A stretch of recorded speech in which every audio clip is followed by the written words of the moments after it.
Hey guys, it's Corey from Redefining Strength. Welcome to the Fitness Hacks Podcast. Today I want to talk about bad habits. And I don't fully like calling them bad habits because often it's not necessarily that they're bad. They just don't serve our needs, our systems right now, our body right now.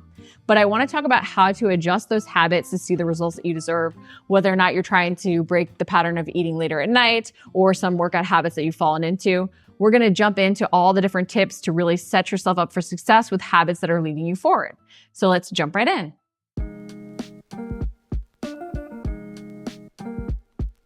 The first key to breaking bad habits is to stop beating ourselves up over them rearing their ugly heads when we least expect them to. Because there is a process of unlearning as we learn new habits that really comes into play, and it's not an easy process. But the more we make ourselves feel guilty for falling back into old patterns or habits, things that we do want to change, habits that we deem bad, the more we're going to actually sabotage the changes from truly occurring or being ingrained. Because we create this mindset of failure over a mindset of success. So if you're looking to break bad habits, I want you to first recognize that it's going to be a process and you have to give yourself some grace as you go through it. A lot of the bad habits we have are patterns that we repeat so unconsciously, we don't even realize they're there. We don't even realize sometimes what triggers them. So there's going to be this process of unlearning before we can even learn new habits. And in this unlearning process, we have to really pause to assess when these things come up.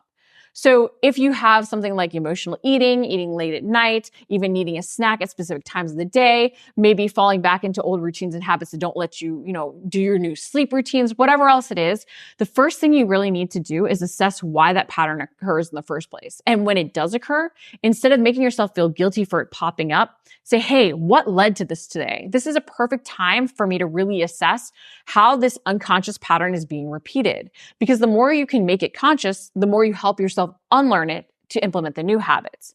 But in wanting to break bad habits, there is that unlearning process. It's not simply saying, hey, I want to do this new thing and then putting that new thing into routine. It truly is creating or disassociating those little things and patterns and routines and habits in the sequences that they occur. Because usually with things like emotional eating, right? We've had a stressful day. We haven't even realized we've had a stressful day and we come home maxed out. And all of a sudden we're going to the cabinet, grabbing things and have eaten 15 Oreo cookies before we even realize it, right? That pattern occurs and then we feel guilty afterwards. We blame ourselves for the bad habit. We want to stop the emotional eating, but we've also created more of an emotionally charged state around it and more guilt around it, which oddly enough makes it more likely to happen. So while we might want to learn a new habit in that, or we might just say we want to stop that habit, we have to first take that step back and stop making ourselves feel guilty and really assess why it's occurring. In creating new habits and breaking bad habits and interrupting those patterns, we have to build a lot of self-awareness. So if you have a bad habit that occurs, think about all the things around it, not just the habit itself. So if you're like, okay, it's emotional eating or snacking in the afternoon or snacking late at night, think about that habit and the pattern that is sort of leading up to it. What other lifestyle factors make you want to do this? What other lifestyle factors come into play that are going to make it hard to break this bad habit potentially? Is it that you are sitting on the couch and not, really doing a ton of stuff? Is it that you're kind of bored that makes you want to snack more? Is it that you're not addressing those emotional factors or dealing with those actual emotions, which leads to trying to solve them through eating? You have to assess what's leading to the pattern and part of that pattern outside of the actual habit if you want to make changes.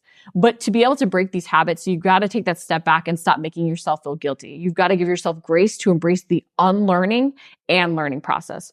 Because as much as it is the actions that matter, it's also the mindsets we're creating, because a lot of those will help in perpetuating the things that will move us forward, but also us defaulting back into those old patterns.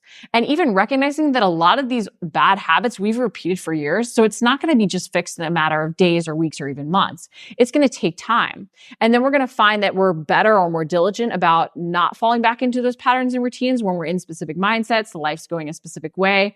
But then we'll have something that does create that overload that makes us revert back to those comfortable things of bygone years, potentially even. So even when that happens, just recognize, hey, this is what triggered it. How can I better handle this in the future? But recognizing that these things are almost never fully overcome. They're always slightly lurking there, and they're always something that we're going to deal with. And I think while that can sound really negative, it's oddly a positive to recognize that we almost have this little troll that instead of being on our shoulder, it's hiding in its cave, but it's always kind of there. And it can pop its head out when we least expect it or least want it to.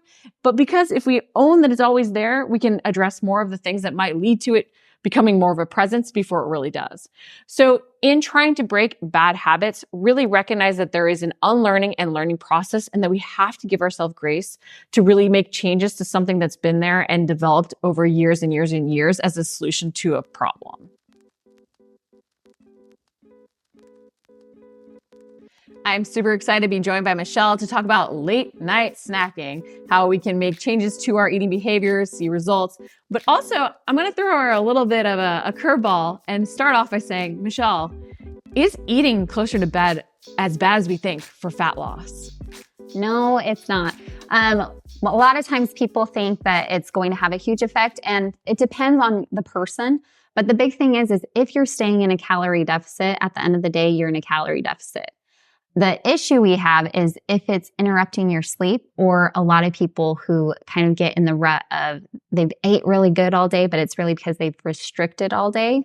And then they get super hungry at night, so they overeat. And when they overeat, it disrupts their sleep because we activate our digestive system. And then they wake up the next morning not hungry. So it puts them in this cycle. So while late night eating is not as bad, I know so many people are like, I have to stop eating after 7, or I'm going to everything after 7 is going to turn to fat. That's not going to happen. We want to make sure that we are eating adequate amount of calories, and we want to make sure that we are not getting to that point where we're so hungry that we're just eating anything in sight, not really paying attention to what it is we're consuming. I just think it's so key we do highlight that point, because I think a lot of people think there's a magic time at night because there's been diets that say 5 p.m., 6 p.m., 7 p.m., whatever it is. But really, it's more that by restricting the time that people could eat in, just like intermittent fasting kind of does, it restricts the time we might mindlessly snack, which might add up in their calories. However, as you mentioned, we do want to pay attention to when eating closer to bed might be interrupting our sleep. But there's also times where potentially eating specific things closer to bed could help promote better sleep as well. Exactly. So it's really looking at what are you actually consuming late at night, and what is the result you're trying to go for. If you know that your sleep is already impaired, and for someone, for example, if you already are in menopause, already having some sleep issues, but you're someone that eats about 30 minutes before bed, that's going to be, whether it's carb heavy, high fat, you could potentially be making your digestive system work a little bit during when you're trying to fall asleep.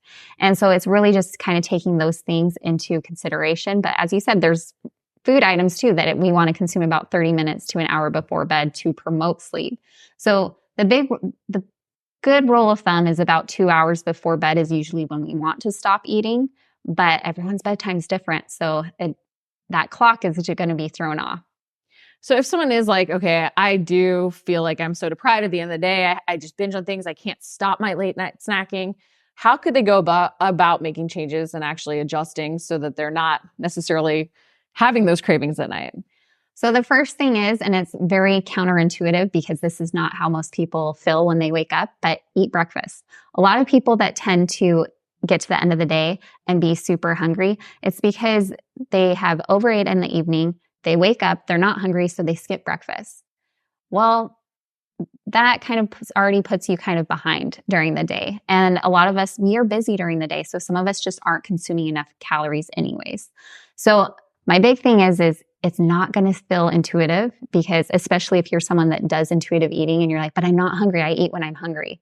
Well, we're trying to break a cycle that you have become used to. So waking up in the morning, first thing, eat a breakfast. Make it hopefully a well-balanced breakfast that's going to have some protein, some carbs, and some fat in it. And then make sure you're consistently eating throughout the day. And this is really just when we're trying to break that nighttime eating habit.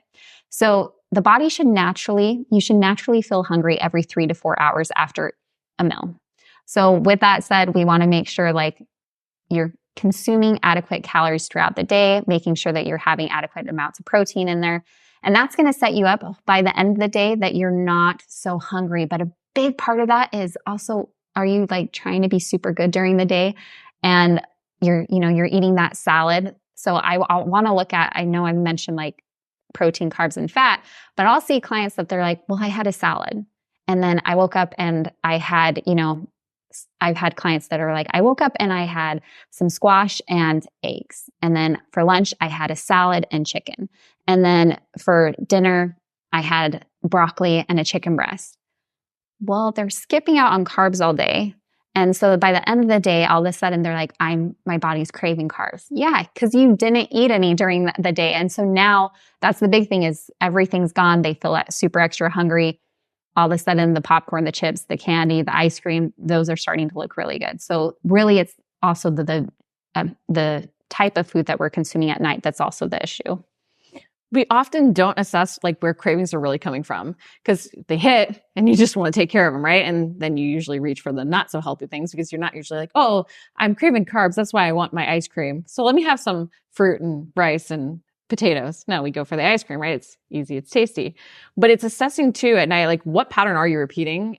What might you be depriving yourself of so that you're either getting so hungry that you can't control it at the end or that you just really want it. And if you gave yourself a little thing here or there, might actually stop those things. But instead, we just sort of blame ourselves and just labeled as no willpower, no self-control. Instead of saying, why might this be happening? What can I adjust earlier in the day? And this kind of comes back to a lot of the times when I'm meeting with clients, I ask them, well, what is that favorite food that you're like, oh, I can't eat that? Let's work it in. Let's work it in earlier so we're not getting to this point where you are so hungry. You've tried to, so a lot of times people will eat other things to try and avoid and keep their mouths busy so they're not reaching for that bag of chips. And they end up actually eating more calories than they would if they would have just actually satisfied that and kind of already built it into the kind of their tracking and making sure that it fits. So it's kind of having that approach too. Like we want to avoid this restrict binge. So we want to make sure that we are still kind of enjoying eating, truthfully. Like food should be enjoyed. If you're not enjoying your food, it's most likely because you have over restricted something in your diet. So it's being aware. If you're really craving something, okay, how can I find this balance or not make myself crave it? Instead of saying, no, I just need to deny this craving. Yeah. And it's kind of, so when we do that, right? So like we're starting to eat more regularly. We're honoring some of our treats. But if you're still finding yourself struggling when you hit nighttime and you're wanting to kind of have some snacks, again, it comes back to slowing things down. So one thing is a lot of times people think they're hungry when they're actually thirsty. So if you get to that point where you're like, I've had a good day of eating, I know I've had my protein, my carbs, I know I've satisfied all those things, but I'm still hungry at night, then let's add a glass of water or really look at what your triggers are. For a lot of people, it's because they just didn't set their day up right, and so they're extra hungry in the evening. For some people, it's a stress thing. Like they eat at night because it's a stress reliever. For others, there's some other emotional ties that it can be.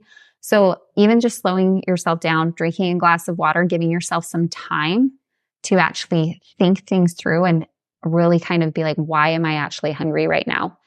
And a lot of times just having that kind of inner dialogue where you can kind of assess yourself is going to actually help you choose whether or not you need that snack. So with pausing to slow down, I think it's so important too, because we don't realize how much are just like patterns that we've also ingrained. It's not necessarily even emotional.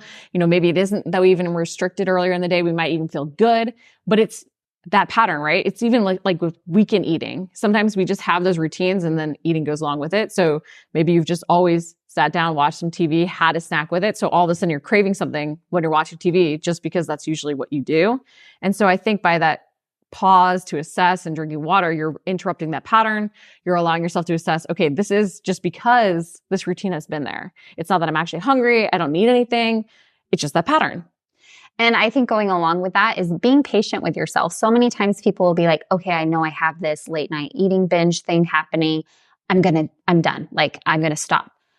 Be realistic with yourself. Like you said, this is a habit that you've learned. It's a learned behavior. It's taking you years to really establish this habit. It's not going to take years to break, but you're not going to do it. You're not going to be perfect in a week. You're not going to be perfect in a month. And you may be able to maintain it for a week, but have a backslide. Don't get down on yourself when you do notice that kind of popping up, because it is a learned behavior you've had for how many years you are. And we want to make sure that we're being realistic. So a lot of times I think that emotional side actually makes it even worse for people. And then even noticing when it is part of a routine, say, okay, hey, this is part of a routine. I do want a snack.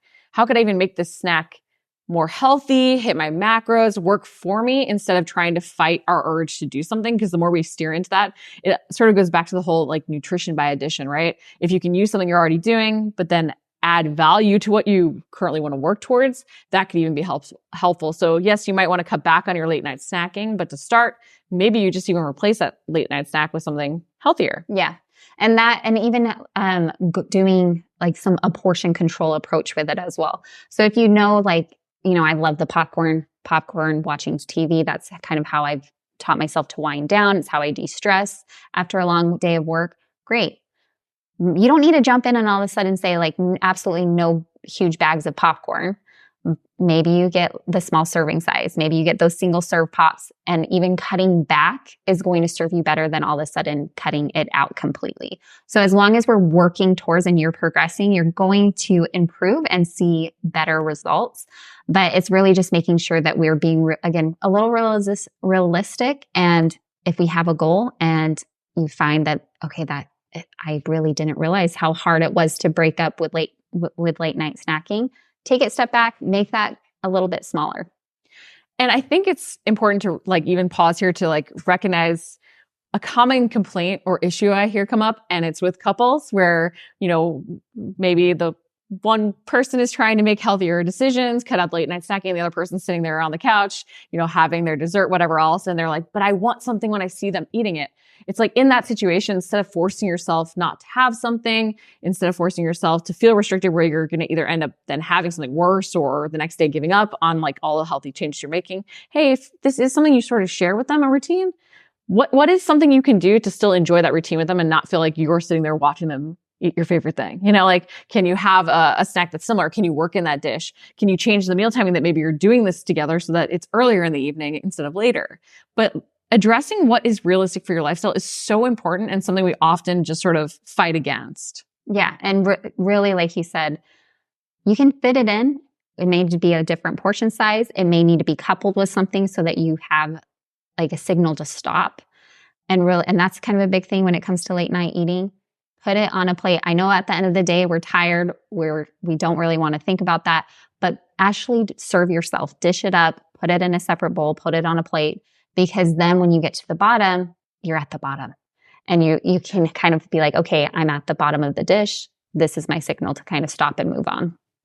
So if someone is like, okay, I'm really trying to make these changes. I've tried to eat meals at different times. I'm trying to change and pause and assess, and they're really struggling. Where would you sort of tell them to start with addressing the late night eating?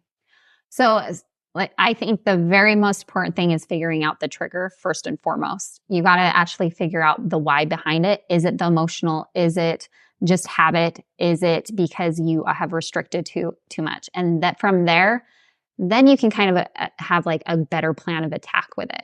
If you know it is because you've restricted so much, it can be as simple as you just need to eat more during the day. You need to start your day off a little bit stronger, a little more higher calories. If it's more of an emotional thing, we got to find better, healthier habits that aren't going to be linked with food to kind of help you handle those emotions. So, and I've talked to clients with this, even like, what's your tool bag? What do you have that's going to be that distraction for you and kind of help you get through that if it's not food? And I've had clients that they're like, well, I like chess and I play chess on my phone. Great. You're going to play chess on your phone during this time when you feel those urges and it's coming from a place of emotion. And just really having that distraction plan is going to be important. I think too, it's remembering that the more you make something bad, the more you're going to feel guilty about it. And then the more you're going to have negative feelings like associated with it. So then when you repeat it, it's more likely for you to backslide on other healthy habits, which is more likely that routine will then creep back in. So also just recognizing it is not bad to eat later at night if this is part of your routine, as long as you're fitting it in and working it in as well. So obviously, if it's something that is sabotaging you, you want to change the behavior, change the pattern. But at the same time, you also don't want to demonize eating after a certain time at night, because that might be part of the problem. Just the fact that you feel guilty when that does happen, all of a sudden that creates a backslide into other habits. Yeah. If the biggest thing at the end of the day, time doesn't matter. You should be at least hitting your minimum calorie requirement. And if that means you're eating a little bit later, that's fine. The only issue with the late night eating comes with, well, what's the quality of your food when you're consuming late at night? Do you have goals that you're trying to reach towards and you're not where you're at? And so you're a little dissatisfied. And as you mentioned, if it happens, move on. Like, try again tomorrow. We have lots of time to work on it and figure it out. I think so many times people are like, well, so-and-so did this and it worked for them. You can't put yourself in that box because you're a completely different person and we all have different requirements, different needs, both physical and emotional. And I know when I was training at like 8 p.m. at night, if I didn't eat after, I was definitely not going to sleep. I was going to be so hungry. So I needed to. And then when I started training earlier, I eat dinner now like 5 p.m., right? It's just all about making sure that everything is working towards your goals and feeling sustainable for you. And if something isn't working, assessing truly the reason why it isn't working and what you can do to change it. Exactly. And I've had clients that they prefer a bigger late night snack because they work out fasted first thing in the morning and that those calories kind of help them get through that workout.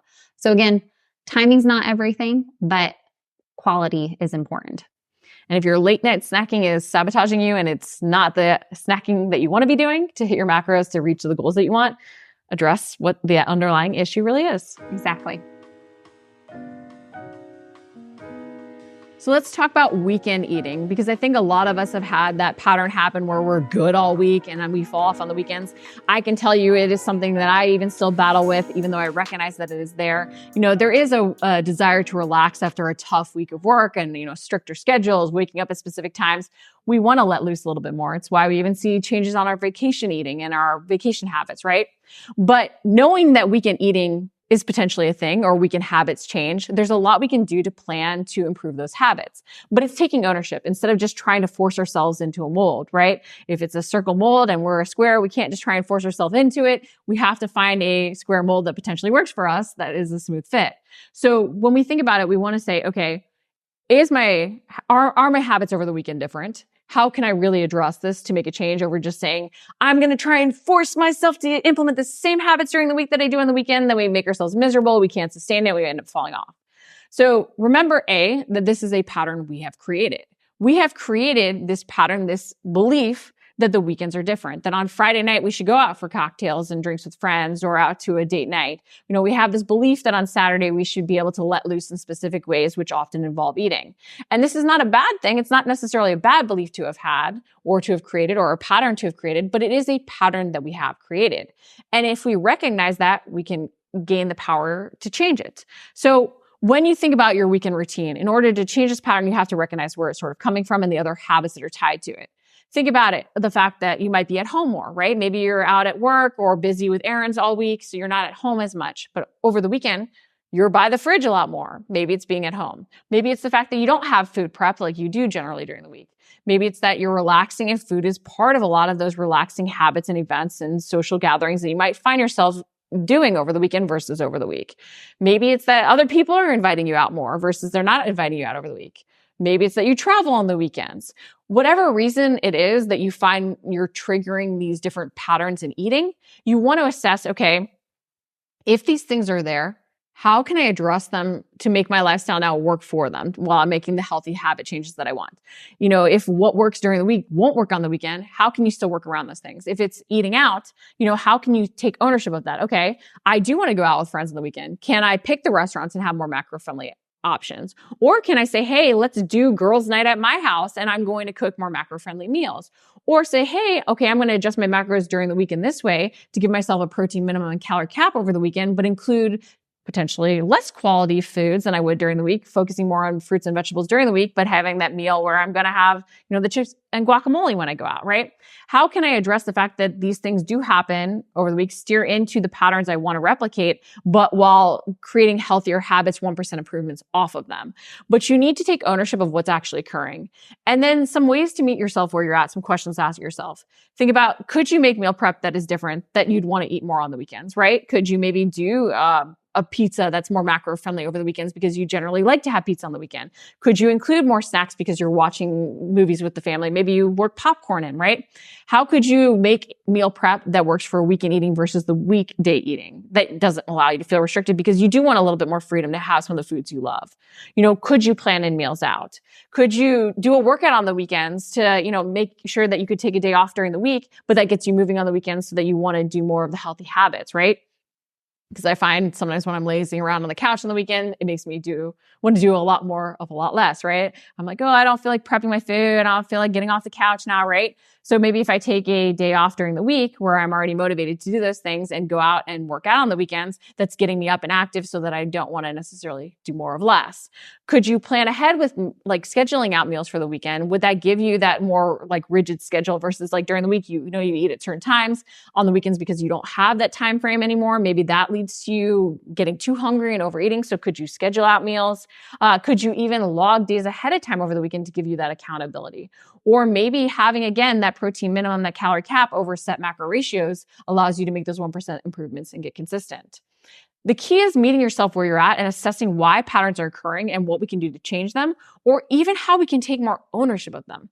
Because you might say, hey, I do want to change patterns of eating over the weekend because I don't like how I feel after the weekend when I'm just, letting everything go, right? So maybe you say, I do want to change the weekend eating, or you say, hey, these are some non-negotiables in my life, going out on a Friday night, having, meals, game night with family and having these foods, right? So how can I steer into this pattern and make it work for me? But you need to assess your actual lifestyle instead of just trying to like force yourself into a mold. The more we meet ourselves where we're at, the more we make lasting changes. So if you found that you have the pattern of, I'm good all week with the weekend sabotaging you, own what the changes in your habits are over the weekend and then find ways to make 1% improvements. Don't just force the mold that works during the week on the weekend because that might not fit. Okay. So really assess what you need on the weekends to make those 1% improvements and keep pushing forward towards your goals.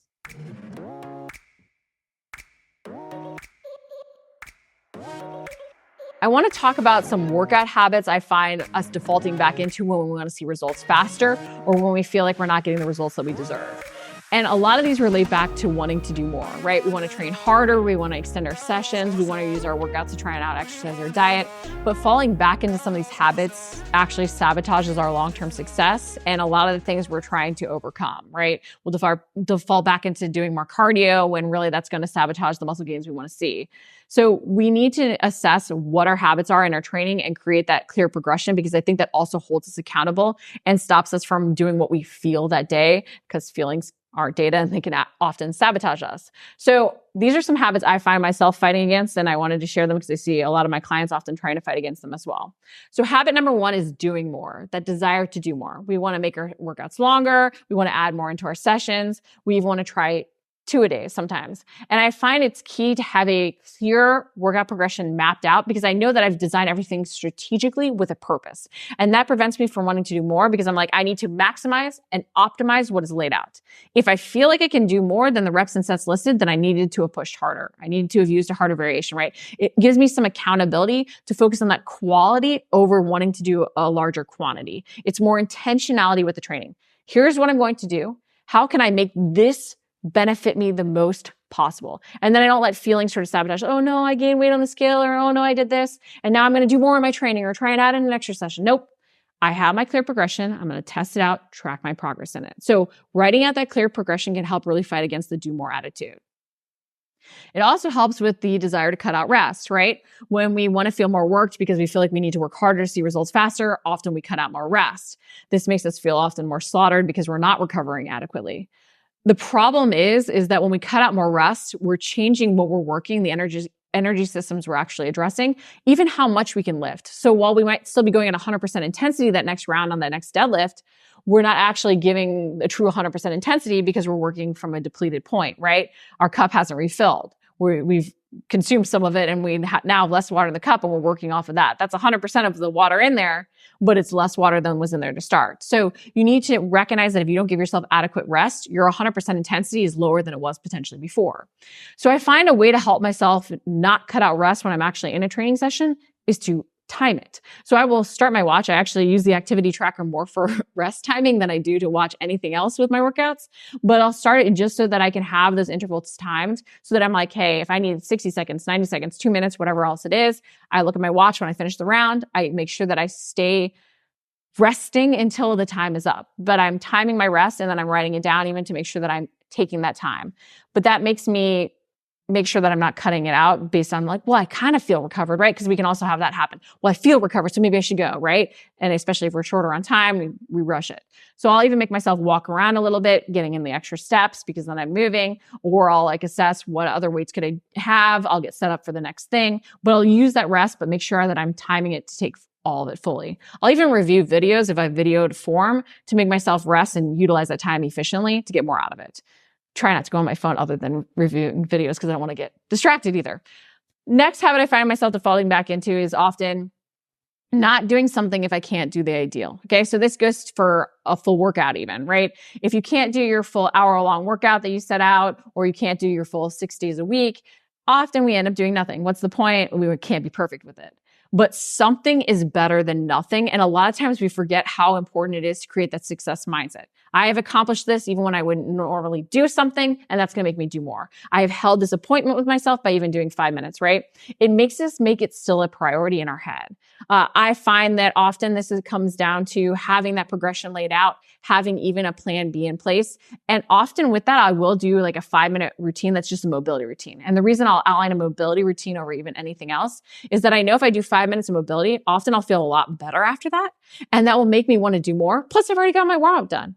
5-minute mobility, now I can go into a workout. So I'll have plan Bs in place, like shorter workouts that I can easily swap in, and especially mobility routines to even get me out of my funk and into the do more attitude. So have those 5-minute options, have those 15-minute options, have other options in place that you can even do at home, just because if you don't have a lot of time, going to the gym might not be feasible.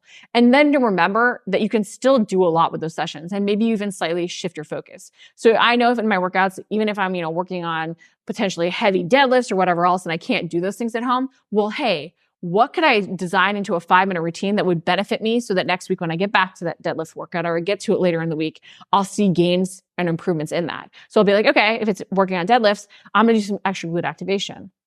Or if you're working on pistol squat, okay, I know my ankle mobility needs a little extra work. I'm going to write out a 5-minute routine for that. Or if you're working on push-ups, pull-ups, whatever it is, what's a 5-minute routine that can benefit me long-term in my performance goal? And the more you focus on that, the more you'll do something that will still move you forward and make you feel positive and make you want to stay in the groove. And the more you do, the more you do.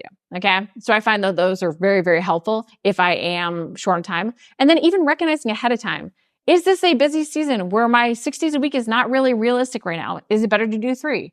Because sometimes going back to doing 3 and again, getting in that consistency in our programming can help us want to do more. Not to mention designing for the time we have can get us fabulous results because we're getting more bang for our buck.